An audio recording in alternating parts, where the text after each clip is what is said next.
तेरी मेरी कहानियाँ से सभी अपडेट पाने के लिए बेल आइकन दबाएं। आज की कहानी है भाभी पकड़ो अपनी मनहूस साड़ी।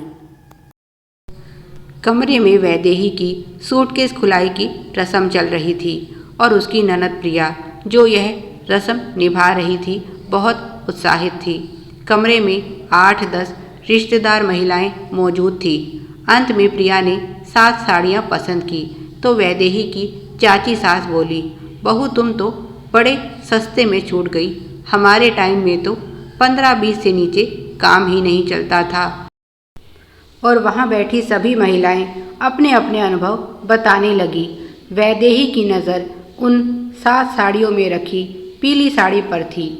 उसने धीरे से वह साड़ी उठाई और बोली, दीदी इस साड़ी को छोड़कर आप कोई भी साड़ी ले लीजिए।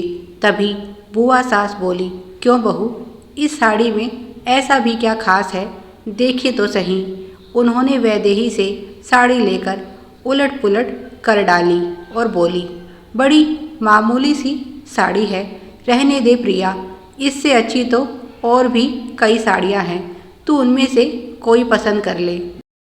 प्रिया क्यों दूसरी साड़ी ले जब उसे यह पसंद है। यह आवाज़ वैदेही की सास निर्मला की थी। प्रिया तुझे जो पसंद है ले ले, अब क्या हम बहू के अनुसार चलेंगे। चाची सास ने आग में घी डालते हुए कहा, अच्छा हुआ निर्मला तू आ गई, तेरी बहू की तो ज़ुबान बहुत लंबी है। हम तो जब शादी करके आई थी तो शर्म के कारण मुंह से आवाज़ ही नहीं निकलती थी। तुझे तो याद होगा कि मैं तो कितनी शर्मीली थी, भूखी बैठी रहती, पर अपने आप से कभी खाना मांगने की हिम्मत भी नहीं होती थी। उस समय अगर तुम ना होती तो हम तो भूखे ही मर जाते। और एक तुम्हारी बहू है, घर में आई नहीं कि हुक्म चलाने लगी। मुझे तो इसके लक्षण कुछ ठीक नहीं लग रहे। सारी उम्र तुमने सास की गुलामी की और अब यह महारानी आ गई है तुम पर हुक्म चलाने। कितना छोटा दिल है इसका, इकलौती ननद को एक साड़ी भी नहीं दे सकती। वैदेही की आंखें नम हो चली और बोली, मम्मी जी, यह साड़ी मेरी माँ की आखिरी निशानी है, इसीलिए मैं इसे किसी को नहीं दे सकती। उसने अपनी सास से कहा। वैदेही की माँ नहीं थी, उसकी शादी से कुछ वर्ष पहले ही उनका स्वर्गवास हो गया था। पर जैसा कि हमारे यहाँ होता है, पैदा होते ही माँ को लड़की के दहेज की चिंता सताने लगती है। यह साड़ी वैदेही की माँ ने उसके लिए खरीदी थी जब वह कॉलेज में थी। निर्मला जी बोली, बहू तुमने तो निर्लजता की सारी हदें पार कर दी हैं। यहाँ इतनी औरतें बैठी हैं और इनके सामने तुम मेरी बात काट रही हो। चलो प्रिया, यहाँ से अब तुम कोई साड़ी नहीं लोगी। वहाँ उपस्थित औरतें आपस में बातें बनाने लगी और सास की आंखों से बरसते अंगारे देखकर भारी हृदय से वैदेही वह साड़ी प्रिया को दे देती है। प्रिया के पास उस साड़ी से मैच करता हुआ ब्लाउज था। अगले दिन उसने वह साड़ी पहन ली और जानबूझकर वैदेही के सामने आकर उसे चिढ़ाने की कोशिश करती। घर रिश्तेदारों से भरा हुआ था और शादी की बची हुई रस्में पूरी की जा रही थी। बीच बीच में मुंह दिखाई वाली औरतें भी आ जाती, जिनके लिए प्रिया चाय पानी की व्यवस्था करती।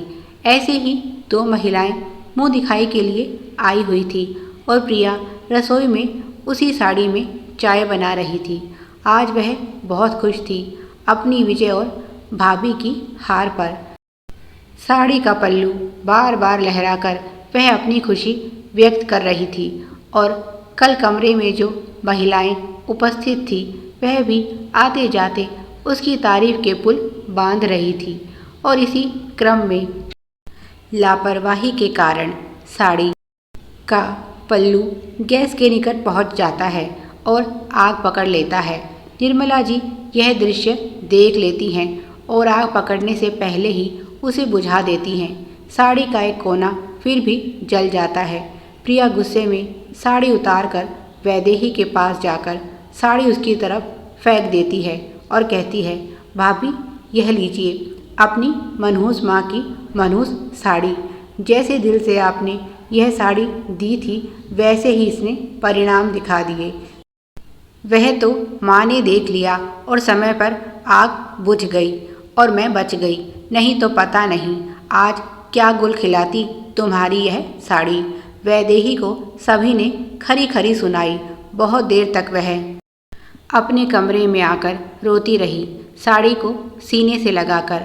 उसे लोगों की बातों से कोई फर्क नहीं पड़ता, पर दुख तो यह है कि उसकी माँ का यह बेशकीमती उपहार वह संभाल कर नहीं रख पाई और ननद ने उसकी माँ के लिए जिन शब्दों का प्रयोग किया, उसके मन में प्रिया के लिए अब कोई प्यार और सम्मान नहीं बचा था।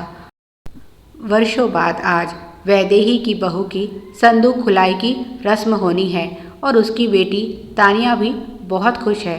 पर यह क्या, तानिया ने केवल सूटकेस की चेन खोली थी और वैदेही बोली, बस बेटा हो गई रस्म। वहाँ उपस्थित औरतें बोली, पर अभी तो तानिया ने सूटकेस खोलकर भी नहीं देखा और ना ही कोई कपड़ा अपने लिए पसंद किया है। वैदेही बोली, तानिया तुम्हें जो चाहिए मैं तुम्हें दिलवा दूंगी, पर यह तुम्हारी भाभी के कपड़े हैं। यह सिर्फ सूटकेस नहीं, इसमें बेशकीमती यादें और अपनों का प्यार भरा हुआ है। क्या तुम यह सब लेकर अपनी भाभी को दुखी करना चाहती हो?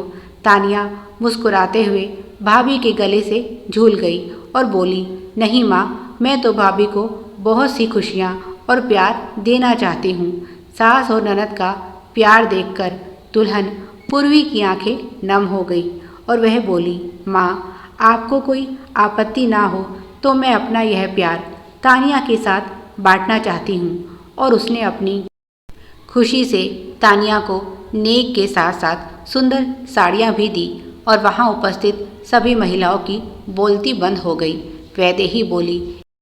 वैदेही बोली, इन रस्मों का अर्थ केवल हंसी ठिठोली नहीं, बल्कि आपस में एक दूसरे के लिए प्यार और सम्मान का भाव भी होता है। केवल रस्म के नाम पर किसी की कोमल भावनाओं को आहत करना उचित नहीं, और यही शिक्षा मैंने मेरी बेटी को दी है और यही अब मैं अपनी बहू को भी सिखाऊंगी, क्योंकि आपसी संबंधों का आधार यह बेजान रस्म नहीं बल्कि प्यार और सम्मान ही होता है। कमरे में 2 महिलाएं और भी उपस्थित थी जिनकी गर्दन शर्म से झुकी हुई थी। यह थी वैदेही की सास और ननद, जो सोच रही थी काश उन्होंने भी उस समय ऐसी ही समझदारी दिखाई होती और वैदेही की भावनाओं का सम्मान किया होता तो आज उनके रिश्ते में भी मधुरता होती। आज अपने ही घर में उनके साथ बेगानों जैसा बर्ताव नहीं होता और ना ही उन दोनों को देखकर वैदेही के चेहरे पर पीड़ा होती। आज भी वह पीली साड़ी वैदेही की अलमारी में सजी है। वैदेही उसे कभी पहन तो ना पाई, पर अपनी माँ की याद को उसने आज भी सीने से लगाकर रखा है। प्यारे दर्शकों, आप सभी की सुविधा के लिए चैनल पर सैकड़ों कहानियाँ विभिन्न प्लेलिस्ट के रूप में उपलब्ध हैं। उन्हें भी पढ़ें और अपना प्यार दें। Please like, share and subscribe. Thanks for watching.